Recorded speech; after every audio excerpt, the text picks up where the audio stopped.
Vamos desde la criptografía cuántica, pasando por el Atlas 3D y tecnologías interesantes, exploración espacial y mucho más. Este será un podcast realmente interesante que ahora les estaremos ofreciendo de manera regular. ¿Quién eres y qué haces? ¿Qué quieres aquí, de todos modos? Sí, eso está bien. Mucho en navegación y comunicación satelital, especialmente en el nicho de comunicación cuántica. Actualmente me especializo profesional y temáticamente en ese ámbito, aunque también cuento con una sólida base en ciberseguridad.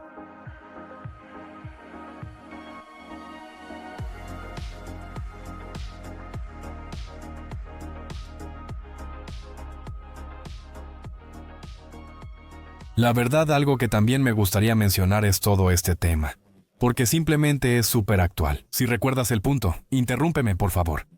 Es todo este tema del Atlas 3D, porque también se podría considerar como un satélite, de alguna manera, si lo pensamos de forma muy abierta. Dejando las bromas, el Atlas 3D me parece muy interesante. Fue hace poco, por así decirlo. Creo que ni siquiera hace una semana o hace más o menos una semana. Un tema súper interesante. Han pasado muchas cosas. Y el Atlas 3D creo que sería divertido si le echamos un vistazo.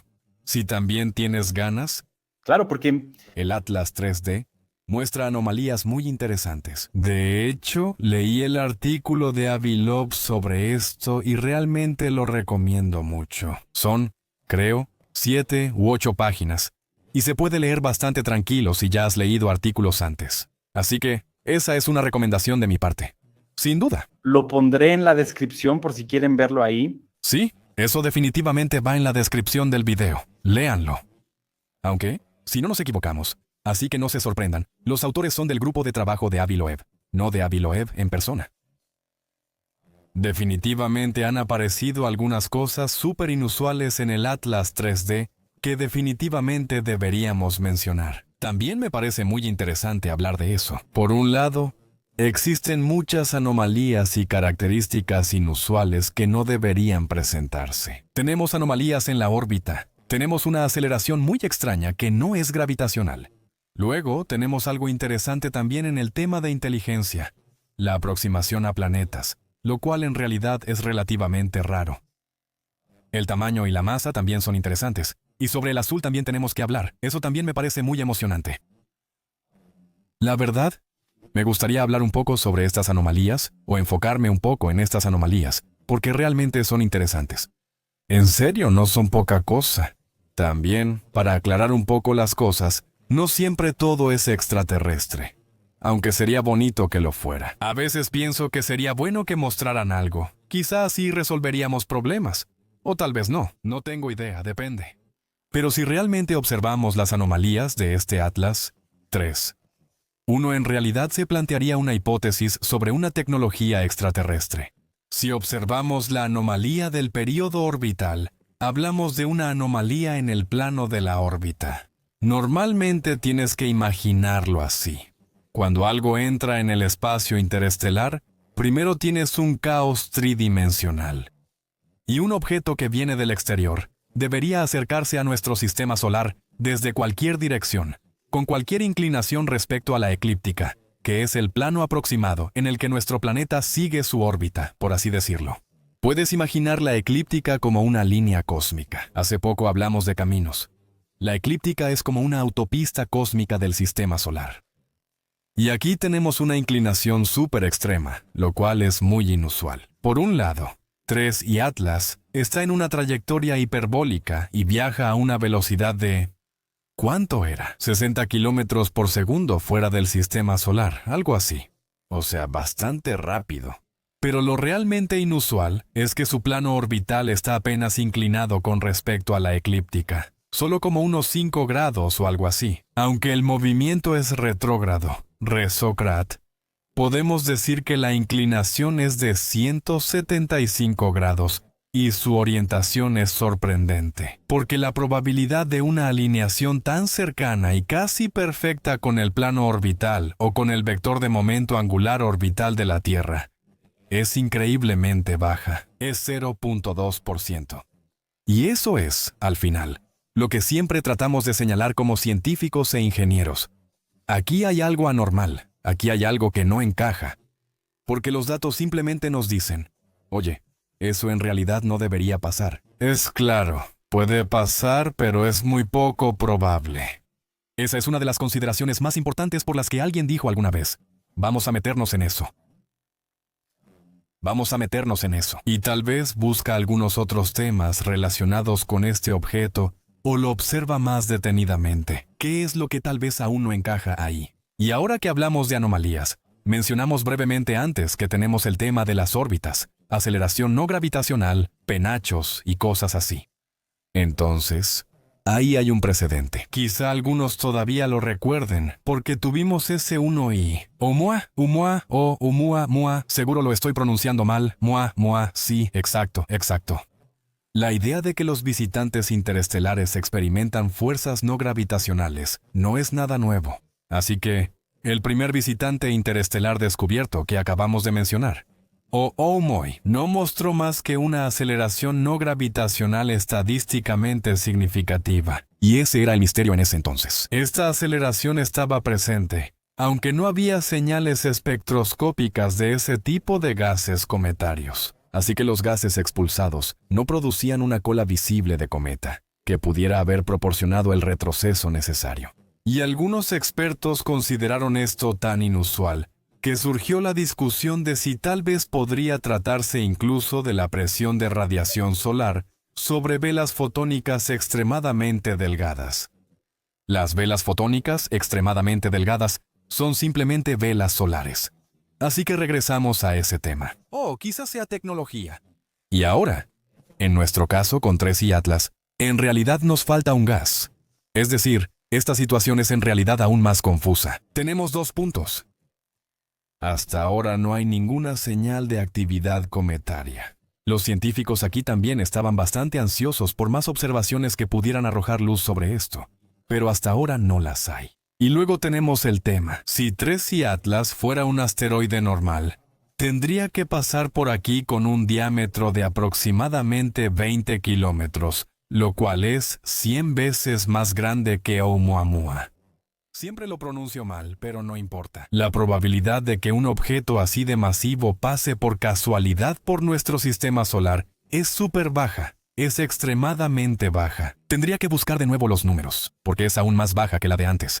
Y ahí tienes una hipótesis astrodinámica que, de hecho, puedes plantear. Y ahora pongamos brevemente a Júpiter en la mira, porque la hipótesis de la tecnología extraterrestre utiliza precisamente el análisis de la trayectoria de vuelo para determinar qué aceleración no gravitacional sería necesaria para alcanzar ciertos objetivos. Y aquí, por ejemplo, este objeto se considera como un vehículo de vuelo de bajo empuje. Se puede profundizar en esto, pero es una observación controvertida, ya que aquí analizamos estas maniobras hipotéticas. Sin embargo, esto contradice datos publicados recientemente. Elvi Loeb y sus colegas usaron 4.000 datos de unos 230 observatorios para monitorear este movimiento. Y el análisis de estos datos de alta precisión llegó a la conclusión de que esta trayectoria fue formada únicamente por la gravedad. No se halló prueba de retroceso ni de aceleración no gravitacional. De hecho, sí tenemos eso en algún lugar. Y bueno, son solo algunos puntos que simplemente llaman la atención. Sí, que invitan a reflexionar. Algunos temas siempre me interesan, y Tres y Atlas es uno de ellos. Por supuesto, también podríamos considerar, por ejemplo, observar una maniobra encubierta en el perihelio. Tuvimos el día 29, el 29 de octubre de 2025. Ocurrió el perihelio cuando la Tierra estaba más alejada del Sol. ¿Podrías explicar brevemente qué es el perihelio? Sí, claro que podemos hacerlo. Bueno, siempre tenemos 2. ¿Sí? Lo llamaré 2 puntos de datos finales o eventos en maniobras encubiertas o en maniobras en general. Podemos hablarlo brevemente. Quizá deberíamos hacerlo por completo. Sí. Pienso si empiezo desde el final o no. Denme un segundo. Hablaremos del perihelio en un momento. Porque la verdad es que me parece bastante interesante simplemente decir. Imagínate que asumes que alguien querría observarte. Así, de manera muy clásica. Y, idealmente, el observador no quiere que lo observen a él mismo. Lógicamente. Entonces, ¿qué se hace? Idealmente, uno se esconde o busca algún tipo de camuflaje o algo por el estilo. Y eso es exactamente lo que sucede aquí, solo que ahora no tenemos un camuflaje, sino que más bien hablamos de que este objeto podría esconderse en algún lugar, pero no se esconde en cualquier lugar. Y ahora voy a hablar brevemente sobre la palabra perihelio, porque el perihelio es básicamente exactamente ese momento. Por eso siempre se fija en una fecha en la que un planeta está más cerca de su Sol. La palabra viene, creo, del griego. No estoy seguro. Sí, viene del griego. Sí, exactamente. Sí, tiene sentido. Hel, helios, Sol. Sí, puede ser, exactamente. Imaginemos la órbita del planeta no como un círculo perfecto, sino como una elipse un poco alargada. Entonces, hay dos puntos destacados. Uno es el punto más alejado del Sol, el afelio, y el otro es el punto más cercano al Sol, el perihelio. Exacto. Eso es raro aquí, porque ahora debemos pensar o recordar que quizá quiera esconderse en algún lugar. Tuvimos este perihelio el día 29, octubre, o sea, hace aproximadamente una semana. El 3I Atlas llega a su perihelio, el punto más cercano al Sol, también el día 29. El 29 de octubre, a una distancia de aproximadamente 1.35 a 1.40 unidades astronómicas. Espera. Eso significa que, como la Tierra, también tuvimos nuestro perihelio el mismo día. Sí, eso es totalmente loco, Eso es aún más loco. Ok, eso es... totalmente loco. Eso es exactamente por lo que tantos se emocionaron tanto. Entonces, hay que decirlo así, eso es totalmente impresionante. Y de verdad es una anomalía decisiva que simplemente hay que mencionar y observar. Eso sería justo eso, tendríamos cobertura perfecta. Justo en el momento en que 3I Atlas está más cerca del Sol, desde la Tierra, o sea, desde nuestro punto de vista, está completamente cubierto por el Sol. Y exactamente eso, creo que la expresión fue totalmente oscurecido desde la Tierra o algo así, o algo por el estilo. Algo así decía ahí. Y ahí, por supuesto, tienes otra vez. Siempre estamos un poco atrapados en las estadísticas cuando hablamos como científicos e ingenieros. Tienes una probabilidad increíblemente baja de que eso suceda. La probabilidad de que esta ocultación, suponiendo que ocurra dentro de una elongación solar de unos 30 grados al azar, es de alrededor del 5 o 6% o algo así. Y entonces puedes ir y decir, tal vez aquí sí tengamos alguna lógica relacionada con una inteligencia extraterrestre. Porque eso es precisamente lo que llamamos reverse solar. Eso debería llamarse maniobra Oberth. Tal vez ya la hayas escuchado o visto en algún video. Si no me equivoco, creo que hubo un video sobre eso, de hecho. Pero bueno. Pero ¿por qué este encubrimiento es tan importante para la hipótesis de una inteligencia extraterrestre? O sea, inteligencia extraterrestre. ¿Tan importante? Eso ofrece la oportunidad perfecta para una maniobra encubierta a alta velocidad, porque tienes una maniobra de frenado óptima. Entonces, la mejor estrategia para naves espaciales interestelares, o para una nave espacial que pretende frenar y quedarse ligada al Sol, es precisamente esta maniobra solar Oberth inversa. Y esta maniobra aprovecha el efecto Oberth, que es un concepto central en la astrodinámica, y básicamente dice que el impulso de una nave espacial se utiliza de manera más efectiva cuando se encuentra en el punto de máxima velocidad orbital. Así que sí, ese es precisamente el perihelio o la periapsis. Depende de la situación. Y eso es algo realmente inquietante cuando lo piensas. Es algo muy loco.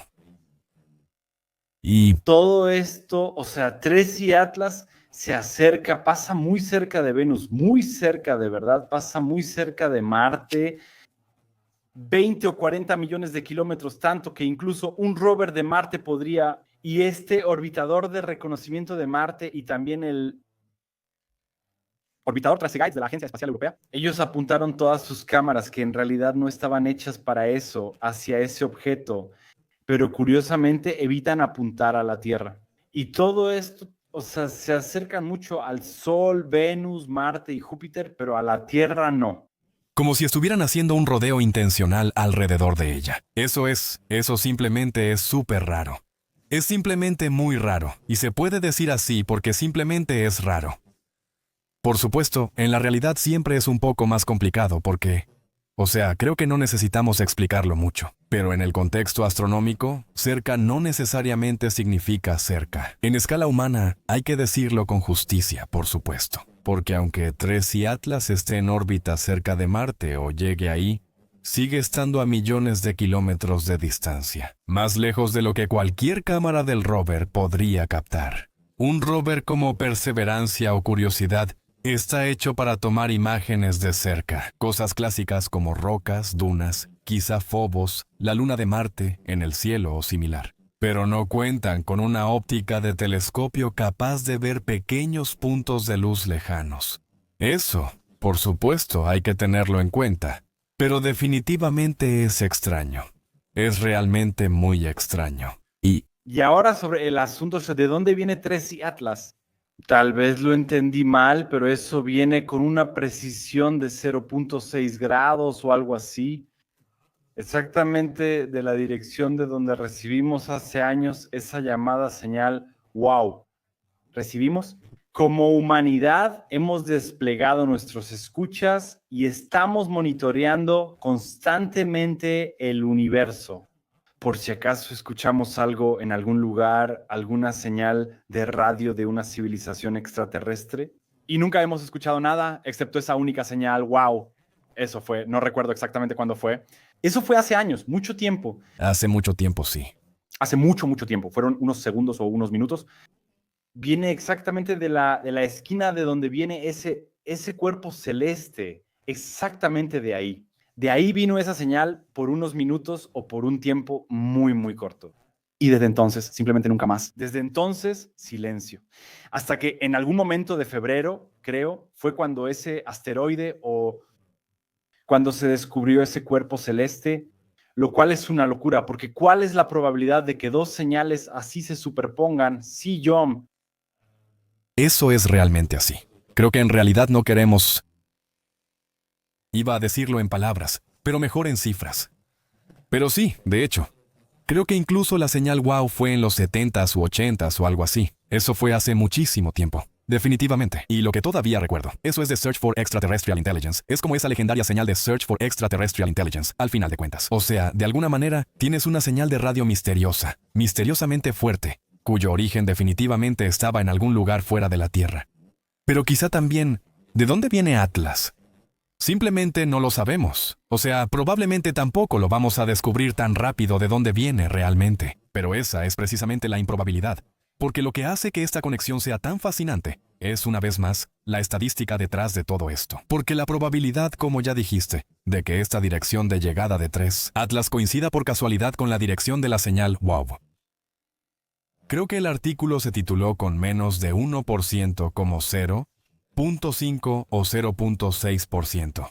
Así que, al final, podrías decir que aquí no tienes un encuentro casual en la pista de baile cósmica, sino posiblemente una cita o algo así que se preparó durante décadas. No tengo idea. Y ahí es donde tienes precisamente esa conexión temporal. Porque lo especialmente interesante es que esta fuente de la señal wow, cuando fue descubierta en los años 70 u 80, también se acercaba al Sol. Entonces, estos cálculos muestran que 3, en ese momento, cuando se detectó esa señal, se encontraba a una distancia de 0, 3, 4, 3 días luz o algo así de la Tierra. En realidad, eso no es tan lejano en tiempo cósmico. Y lo que también me pareció muy interesante, además, fueron las fuentes. También indican que la energía que se habría necesitado para generar una señal de radio como la señal wow, si se hubiera enviado desde la posición de 3 Atlas, habría correspondido a la potencia de un reactor nuclear terrestre. Pues no sé, como 1 gigavatio o algo así, Aunque todo esto es especulativo, solo refuerza la hipótesis de que 3 Atlas podría ser más que una simple roca, sí. Añade otra capa de rareza estadística. No lo sé, digámoslo así. Esto definitivamente es una locura. Y luego está el asunto de la composición. En el artículo hay algo, creo que no lo mencionó en el artículo, sino en el podcast con Joe Rogan. Ah, ¿sobre las flores o te refieres a sobre Las flores y la composición del cuerpo celeste, que hay tanto níquel ahí dentro, pero Eso puede ser, sí. esa cantidad o esa concentración de níquel en realidad no solo no es típica, sino que es completamente inusual. Y en la Tierra solo conocemos eso de aleaciones artificiales o creadas por el hombre. Eso no significa que todo esté hecho de una aleación, pero solo quiere decir que nunca antes habíamos visto algo así. Una concentración tan alta de níquel en un cometa es totalmente inusual. Creo que tenía relación con el hierro. Había mucho níquel, pero casi nada de hierro. Por eso resulta tan extraño. Porque son justamente esas hipótesis de laboratorio las que también influyen en eso. Porque eso también es una anomalía clásica, ¿verdad? O sea, una proporción de níquel-hierro.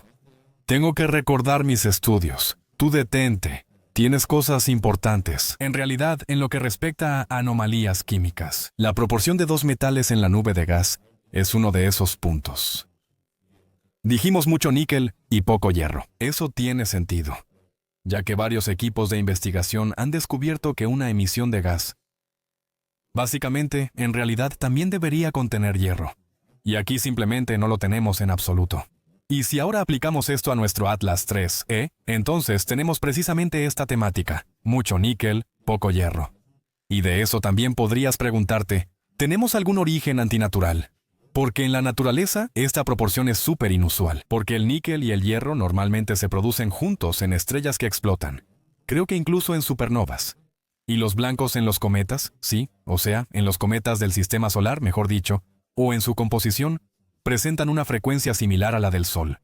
Y ahí tienes, como ya dijiste, esa conexión industrial. Así que el único de nuestros escenarios conocidos en el que existe una, llamémosle, desproporción de alto níquel con poco hierro. Lo que aparece son solo aleaciones fabricadas, que de alguna manera fueron producidas industrialmente. Creo que incluso hay algunas aleaciones industriales en la industria aeroespacial. Pero no me lo tomes al pie de la letra, no estoy tan metido en eso. Pero sí, definitivamente. Sí, y fue, bueno, lo que entendí de eso, no había ninguna pluma, o sea, ningún rastro, sino que también hubo un tiempo en que había un rastro en una dirección completamente equivocada. O sea, lo que normalmente conocemos como la cola de un cometa, que simplemente va arrastrándose detrás. Correcto, y que incluso puede extenderse millones de kilómetros detrás del cuerpo principal. Y en ese caso, esta pluma también cambió. Por un lado, durante un tiempo miró hacia el Sol y luego simplemente en la dirección de vuelo, es decir, cuando... El Sol, por así decirlo. O sea, completamente. En realidad no puede ser más extraño. Entonces, eso realmente es una observación enigmática. Ya dijiste que esas colas que los cometas arrastran detrás de sí pueden tener millones de kilómetros de largo. Y eso es realmente lo más importante en un cometa así. Y ahora tenemos una especie de bandera o sea, un chorro, por así decirlo, que apunta hacia el Sol. Así que esa observación realmente enigmática, la verdad es que también me parece increíble. Eso es lo que me parece más extraño. De alguna manera, porque tal vez uno también puede imaginarlo visualmente un poco. Sí, tal vez tiene una imagen de eso. Pero la observación más enigmática acaba de surgir. Entonces, si uno observa el objeto de cerca, porque tienes algunas imágenes de alta resolución, especialmente del Hubble, creo que también se tomaron en julio, el 25 son relativamente nuevas y mostraban estas elongaciones claras, o básicamente un chorro, que básicamente parece que algo se divide, o sea, una especie de chorro que va en una dirección equivocada hacia algún lugar. Y eso es realmente muy extraño, porque un chorro que apunta hacia el Sol es increíblemente inusual. Normalmente, o sea, desde el punto de vista físico, eso es una incongruencia. En los cometas normales, la cola es impulsada por la radiación y el viento solar, alejándose del Sol y no hacia él. Uno podría decir que es una ilusión óptica, ¿y qué? Pero eso ya está descartado, lo digo así. A veces, en los cometas, las ilusiones ópticas pueden aparentar una antifana. En cualquier caso, pero en nuestro caso, o en el caso de 3D Atlas, eso definitivamente no era posible, porque el objeto se acercaba tanto a la Tierra como al Sol, aproximadamente desde la misma dirección. Todo este chat y la elongación eran visibles en el lado orientado al Sol. Este análisis Solo muestra que el objeto fue visto casi paralelo al borde en la dirección de observación, como cuando uno ve un puro a lo largo de su eje. Y si uno corrige ese ángulo de visión, la observación en realidad solo apunta a alguna característica, que de alguna manera contar sería más largo que ancho, o sea, una diferencia clara. Y eso simplemente no encaja para nada. Y la verdad es que es muy gracioso. Sí, muy, muy, muy extraño. Esto Objeto, súper. extraño. Avilov también estima que por eso podría tratarse posiblemente de un comportamiento inteligente. Eso no significa que haya unos Maxal verdes saltando por ahí, sino que nosotros también lo haríamos. O no. Tampoco hemos enviado humanos a Marte, sino que primero enviamos nuestras sondas, robots y satélites. Y claro, también podría ser el caso de que un sistema inteligente haya enviado ese sistema inteligente en nuestra dirección. Y sí, esta elección muy consciente de la trayectoria, porque cuando estás en un... Si quisieras intentar maniobrar en un sistema solar, probablemente elegirías los objetos más pesados de ese sistema solar para tus maniobras, porque podrías trabajar de forma mucho más eficiente en energía y combustible. Exacto, por eso. Y no, eso le indica a Avilov que esa trayectoria pasa tan cerca del Sol de manera completamente intencional. Y también en Júpiter, porque es el segundo cuerpo celeste más grande de nuestro sistema solar después del Sol. Si no me equivoco, el Sol representa el 99.8% del Sol. De todos. Los casos del sistema solar, Júpiter es el 0.1% del sistema solar y el resto del sistema solar comparte el 0.1% de la masa, que es... Por cierto, es el ejemplo ideal del efecto superior, de lo que mencionamos antes, para quienes no planean rutas internacionales a diario. Este efecto superior es precisamente ese principio fundamental que acabas de explicar también aquí, porque eso es exactamente lo que dice ese impulso de las naves espaciales. Pero lo más eficiente es usarlo así. ¿Cuándo te gustaría usarlo idealmente? ¿Quieres usarlo cuando se alcanza la velocidad orbital máxima? Entonces, idealmente, en nuestro caso, sería cuando estés lo más cerca posible del perihelio, cerca del Sol. El Sol y Júpiter, siendo los más masivos, sin duda lo son. En nuestro sistema solar, le ofrecen a una nave espacial las mayores ventajas de velocidad, es decir, la velocidad orbital máxima. Aunque, o precisamente, así, el consumo de combustible se reduciría teóricamente, siempre y cuando funcione con un combustible clásico. Aunque eso es otro tema. Pero... Sí. Sí, y... Para todos los que realmente no pueden juzgar a Oberth, eso. Hermann Oberth fue quien le enseñó ciencia de cohetes a Wernher von Braun. Prácticamente el maestro, entre comillas, de los maestros en artes marciales.